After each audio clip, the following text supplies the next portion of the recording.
As an advocate, as an activist कि please आप ये मिनीज जो बना रहे हैं इससे बहुत इफेक्ट पड़ रहा है उसकी फैमिली के ऊपर, वो बहुत हैरास हो रही है। अभी तक कुछ प्रूफ हुआ नहीं है कौन सच था कौन गलत था।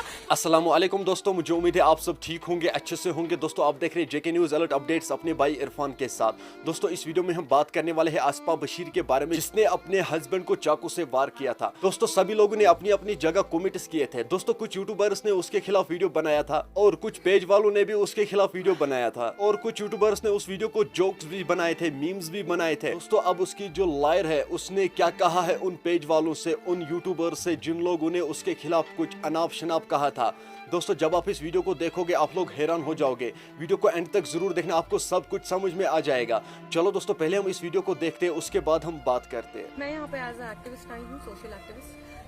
मुद्दा ये है कि कुछ दिन पहले जो आसिफा बशीर और आदिल के बीच में केस हुआ था, उसको बहुत ज्यादा फेसबुक, इंस्टाग्राम और हर सोशल मीडिया पे, यूट्यूब पे तक लोग अपने फॉलोअर्स बढ़ाने के लिए हाईलाइट कर रहे हैं। मिनीज बनाए जा रहे हैं उस लड़की के ऊपर, जिसके रिगार्डिंग अभी उस केस के रिगार्डिंग अब तक कुछ प्रूफ हुआ नहीं है। अभी हमारे पास तक रिपोर्ट नहीं आई है। तो मैं इस आपके चैनल के थ्रू लोगों तक ये मैसेज पहुंचाना चाहती हूँ कि जो आप ये मिमीज बना रहे हैं, जो आप उस लड़की के बारे में बरखिलाफी कर रहे हैं, या जो झूठ है या सच है, और जो कुछ सो कॉल्ड, मैं सो कॉल्ड एक्टिविस्ट बोलूंगी जो कह रहे हैं I stand with this and that, मैं उनको ये कहना चाहती हूँ कि ये चीजें बंद कीजिए।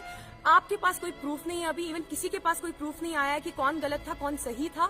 मैं यहाँ पे किसी की साइड लेने नहीं आई हूँ, बट मैं एज ए एक्टिविस्ट ये कहना चाहती हूँ कि एक्टिविज्म डजंट मीन कि आप गलत के खिलाफ या सही के खिलाफ जो भी आपको आवाज उठानी है वो आप बिना किसी एविडेंस के एक साइड को सुने, आप उस चीज को उठाएं।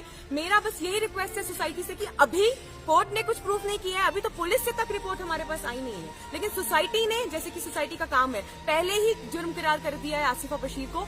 मेरा उन तक यही मैसेज है as a human being, as a Kashmiri, as an advocate, as an activist कि प्लीज आप ये मिनीज जो बना रहे हैं इससे बहुत इफेक्ट पड़ रहा है उसकी फैमिली के ऊपर, वो बहुत हैरास हो रही है। अभी तक कुछ प्रूफ हुआ नहीं है कौन सच था कौन गलत था। तो मैं आपके चैनल के थ्रू उन लोगों तक ये वार्निंग देना चाहती हूँ, उन पेजेस तक, उन यूट्यूबर्स तक, कि जो आप ये मिमीज बना रहे हैं कि जानवर से करे प्यार, आदमी पे करे अत्याचार, ये सब डिलीट कीजिए। बिकॉज आपको नहीं पता, आप ही लोग कसूरवार होते हैं। जो abetment to suicide word use किया जाता है, कोई अगर सुसाइड करने पे मजबूर होता है आप लोगों की वजह से होता है, क्योंकि आप लोग, अभी तक कोर्ट ने फैसला नहीं सुना है, लेकिन आप लोगों ने पहले ही फैसला सुना दिया कौन गलत था कौन सही था, वन साइड को सुन के। तो जब तक कोर्ट का फैसला नहीं आता, मेरी आप लोगों से हम्बल रिक्वेस्ट है, इस चीज के रिगार्डिंग आप प्लीज इसको इतना एग्जैगरेट ना करें। ऐसे जब सोसाइटी में इतनी गलत चीजें होती हैं, डोमेस्टिक वायलेंस होता है, रेप केसेस होते हैं, ऐसे तब तो उस पर कोई इतना एग्जैगरेट नहीं करता इस मैटर को। तो मुझे समझ नहीं आ रहा है कि what is so much important in Asifa Bashir case कि लोग उसको इतना ज्यादा फैला रहे हैं। और एक्टिविज्म के नाम पे अगर आपको अल्लाह ताला ने एक अच्छी इमेज दी है, सोशल इमेज दी है, इसका मतलब ये नहीं कि आप लोगों तक कुछ भी पहुंचाएंगे। I stand with this and that.